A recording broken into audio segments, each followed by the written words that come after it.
परम सत्कायो गुरु प्यारी सात संगत जी राधा स्वामी जी।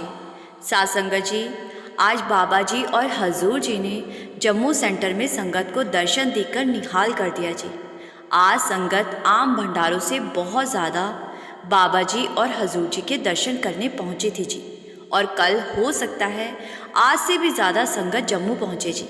ओपन कार दर्शन के साथ साथ बाबा जी ने संगत के साथ सवाल जवाब भी किए जी।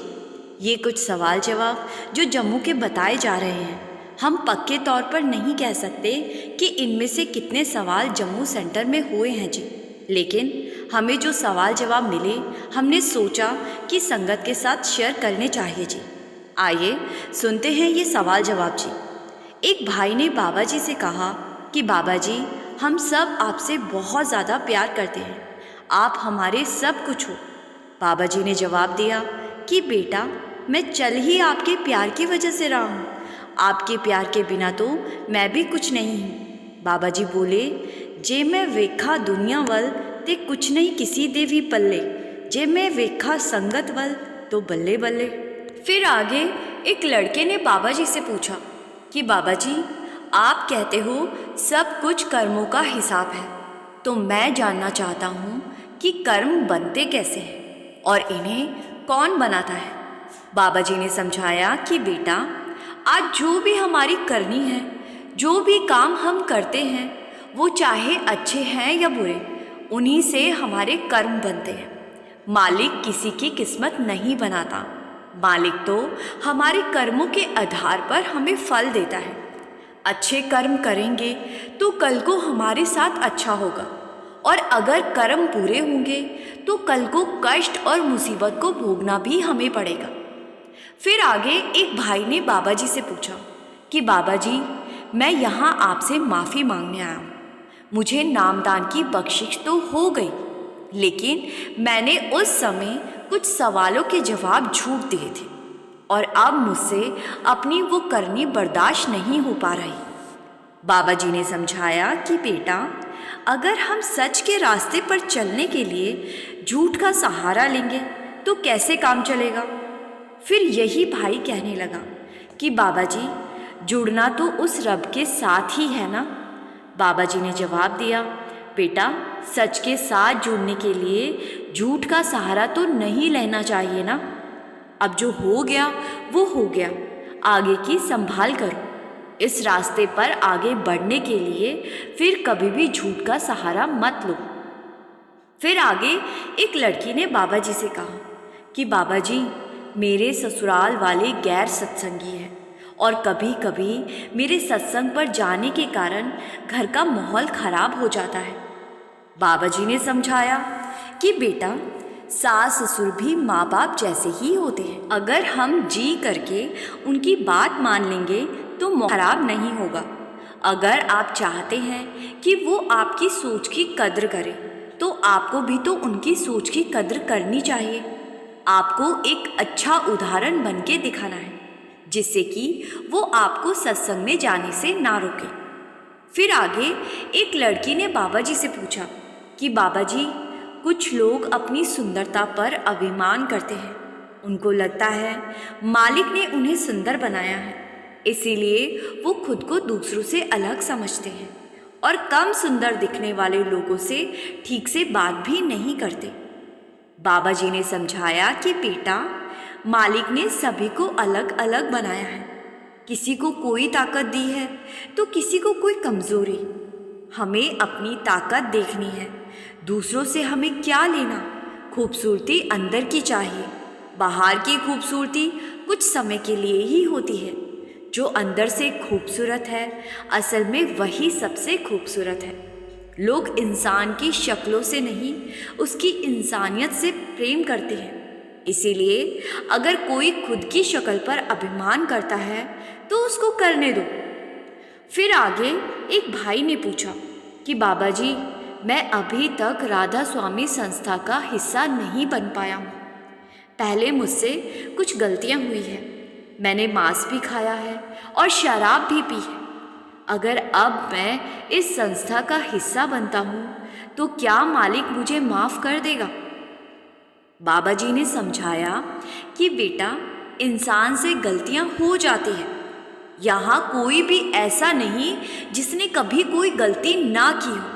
हाँ, लेकिन ये सोच लेना कि अगर किसी परमार्थी संस्था से जुड़कर मालिक हमारे कर्मों का हिसाब नहीं लेगा तो ये हमारी सबसे बड़ी भूल है। कर्मों का नियम अटल है, लेकिन परमारथ से जुड़ने पर हम अपने आने वाले कल को संभाल लेते हैं और पीछे किए कर्मों को भोगने की हमारे अंदर शक्ति आ जाती है। फिर आगे एक बीवी ने बाबा जी से पूछा कि बाबा जी, आप कहते हो कि अंत समय में मालिक ज़रूर लेने आते हैं, लेकिन जिन्हें पहचान हो जाती है वो मालिक को पहचान लेते हैं। मेरा आपसे सवाल है कि पहचान का क्या मतलब होता है? बाबा जी ने समझाया, अंदर से दर्शन। जिसने मालिक को अपने अंदर पहचान लिया है, फिर अंत समय में उसको मालिक की पहचान हो जाती है। फिर आगे एक भाई ने बाबा जी से पूछा कि बाबा जी, मैं एक वर्कर हूँ और कभी कभी अपने काम के बोझ में इतना परेशान हो जाता हूँ कि मुझे बहुत गुस्सा आने लगता है और किसी पर भी गुस्सा कर देता हूँ। बाबा जी ने समझाया कि बेटा, ये बात ठीक है। कभी कभी काम से ज़्यादा बोझ के कारण हमारी मानसिक परिस्थिति थोड़ी खराब हो जाती है और हमें बिना बात के गुस्सा आने लगता है।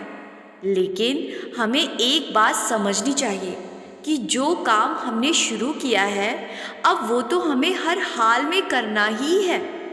अब अगर गुस्सा करके करेंगे तो काम बिगड़ जाते हैं और प्रेम से करेंगे तो हमें अंदर से भी खुशी मिलती है।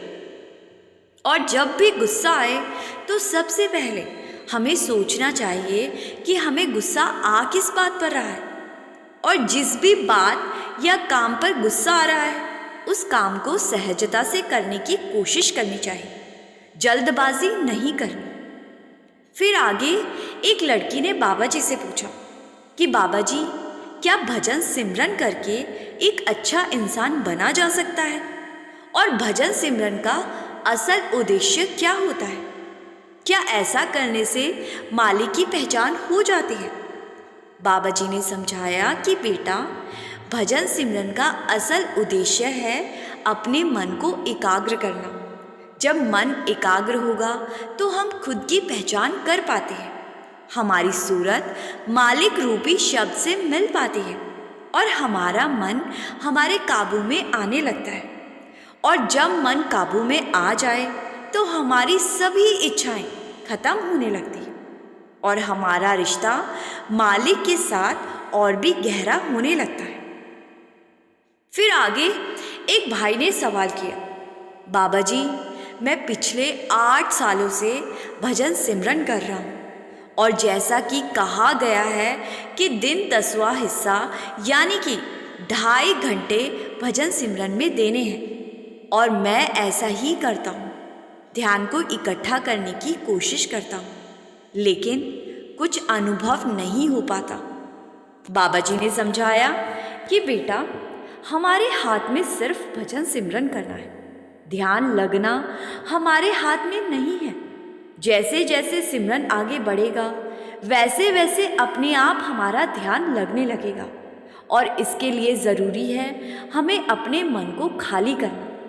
अगर मन में बाहरी विचार चलते रहेंगे तो हम आगे कैसे बढ़ पाएंगे? बाबा जी ने सलाह दी कि आप बस सिमरन करते चलो और परखों में मत पड़ो, मालिक ज़रूर बख्शिश करेगा।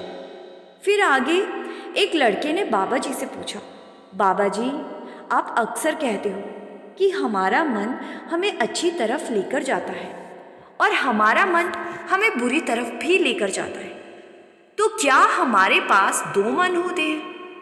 एक मालिक के करीब ले जाता है और दूसरा मालिक से दूर करता है। बाबा जी ने समझाया कि बेटा, मन 2 नहीं, मन एक ही होता है। आज हम मन के इशारों पर नाचते हैं, हम मन के काबू में हैं, जबकि मालिक को पाना है तो हमें अपने मन को अपने इशारों पर नचाना होगा, मन को काबू करना होगा और इसके लिए हमें भजन सिमरन करना पड़ता है।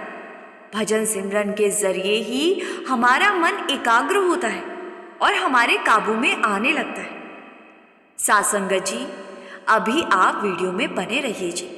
अब आप एक बिल्कुल सच्ची घटना सुनने जा रहे हैं जी, जो मोहाली के सत्संग घर में घटी थी जी। इस घटना में एक मरा हुआ बच्चा अपने आप जीवित हो उठा था जी, और इस घटना का जिक्र बहुत सारे मीडिया ने भी किया था जी। ये कोई आम घटना नहीं थी जी, इसीलिए आप इसको ध्यान से और पूरा ज़रूर सुनना जी। ये सच्ची कहानी एक सत्संगी दंपति की है जी, जिनका बाबा जी पर अटूट भरोसा था। उनके जीवन में चाहे कैसी भी मुश्किल क्यों ना आ जाए, कोई आर्थिक परेशानी हो, कारोबार में घाटा हो या कोई बीमारी, उन्होंने कभी भी हिम्मत नहीं हारी। उनका विश्वास था कि जो भी होता है वो बाबा जी की इच्छा से ही होता है और हमारी भलाई के लिए ही होता है। वे दोनों नित्य भजन सिमरन करते थे और हर रविवार को चाहे जैसी भी स्थिति हो, सत्संग में जाना नहीं छोड़ते थे जी, और अक्सर बुलावा आने पर सेवा में ज़रूर जाया करते थे जी। इस पति पत्नी की नई नई शादी हुई थी जी, और मालिक की कृपा से कुछ समय के बाद उनके घर एक बेटे का जन्म हुआ था। लेकिन वो बच्चा जन्म से ही कमज़ोर और बीमार रहने लगा। शायद ये कोई पुराने कर्मों का हिसाब था, लेकिन पति पत्नी ने हिम्मत नहीं हारी और उन्होंने हर तरह की डॉक्टरी सलाह ली, इलाज करवाया, दवाएं दी, पर बच्चे की तबीयत में कोई खास सुधार नहीं हुआ जी। एक रात हालत इतनी बिगड़ गई कि वे घबरा कर बच्चे को तुरंत डॉक्टर के पास ले गए। डॉक्टर ने सारी कोशिशें की, फिर भी जब हालत काबू से बाहर हो गई तो उन्होंने बच्चे को चंडीगढ़ पीजीआई ले जाने की सलाह दी। रातों रात वे लोग बच्चे को लेकर चंडीगढ़ के लिए निकल पड़े जी, और सुबह करीब 4 बजे अस्पताल पहुंचे जी। लेकिन तब तक बहुत देर हो चुकी थी जी। डॉक्टर ने जांच करने के बाद बताया कि बच्चे ने अपनी अंतिम सांसें ले ली है। ये सुनकर दोनों को गहरा सदमा लगा जी। पत्नी ने अपने मृत बेटे को सीने से लगाकर फूट फूट कर रोना शुरू कर दिया जी। जब वे वापस लौटने लगे तो रास्ते में पत्नी को याद आया कि आज रविवार है और मोहाली में ही बाबा जी का सत्संग है। उसने अपने पति से कहा, अब जो होना था वो हो गया, हम इतनी दूर आ ही गए हैं तो क्यों ना सत्संग सुनकर ही लौटे। पति ने सहमति जताई और वे दोनों सत्संग स्थल की ओर बढ़ गए। मृत बच्चे को गाड़ी में ही पीछे वाली सीट पर सुलाकर वे अंदर सत्संग सुनने चले गए जी। सत्संग के बाद जैसे ही कार्यक्रम समाप्त हुआ, एक अनाउंसमेंट हुई। इस अनाउंसमेंट में एक गाड़ी का नंबर बोला गया कि इस नंबर की गाड़ी में एक बच्चा बहुत रो रहा है, कृपया उसके माता पिता तुरंत अपनी गाड़ी के पास पहुंचे। अपनी कार का नंबर सुनते ही दोनों पति पत्नी सधब रह गए।